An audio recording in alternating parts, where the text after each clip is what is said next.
One thing I like to work on with my private students to help them develop more coordination is to have them run through all the different possible kick drum permutations within a given subdivision underneath various right hand patterns. And one that tends to give people a lot of trouble is playing 16th notes with the right hand and then playing the different positions within 16th notes with the kick drum. And the reason why is because when you need to start playing faster with 16th notes, you eventually have to start developing this small molar pumping motion.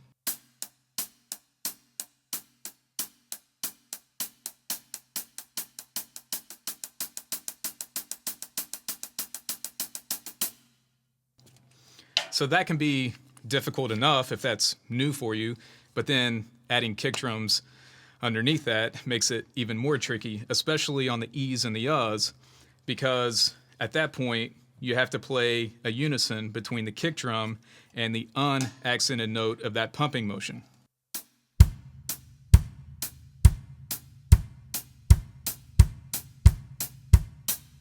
So there's two opposing dynamics going on there. So a really good exercise to work on this and kind of test your precision is to play 16th notes with the right hand with that pumping motion. And on the first measure, you're going to play 8th notes with the kick drum. And then on the second measure, you're going to shift that over to all the E's and the U's. And you just go back and forth between the two.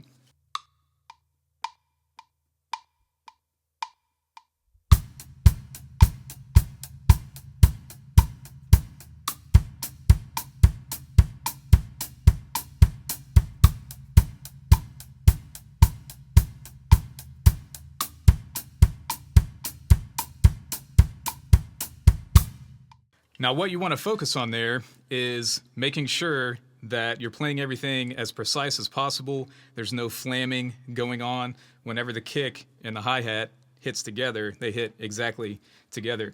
You also want to strive to make sure that the dynamics of your right-hand pattern don't change whenever you hit that kick drum, because our tendency is whenever we hit the kick, we want to hit harder with the right hand. So you have to develop the independence with the dynamics to separate that, right? Now, once you get that down, though, you can bring in a backbeat on 2 and 4 and make it a groove.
Now, I know that this is technically a simple groove, but to play that perfectly and get everything to line up exactly where it's supposed to and to maintain the dynamics with the right hand, it's a little more difficult than you might think if you've never tried this out. So definitely spend some time with this one, work on the precision, focus on the quality of your execution instead of speed or anything else.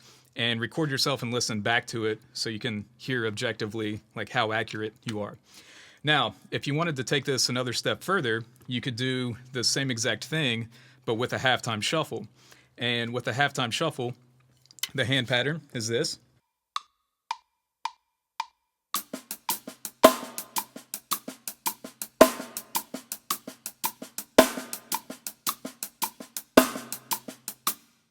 So what you can do with that now is bring in the kick drum, and in the first bar, just play all the quarter notes, and in the second bar, play all the upbeat triplets, which is the third triplet. So here's what that all sounds like together.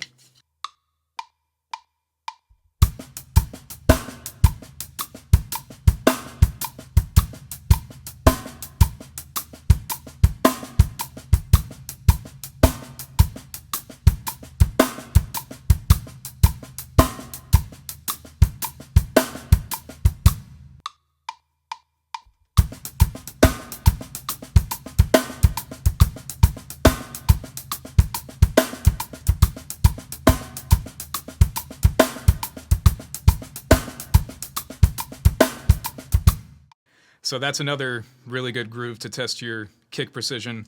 But you're working on a lot of other things too, right? You're working on your dynamic control, your time, your sound, your feel, a lot of different things.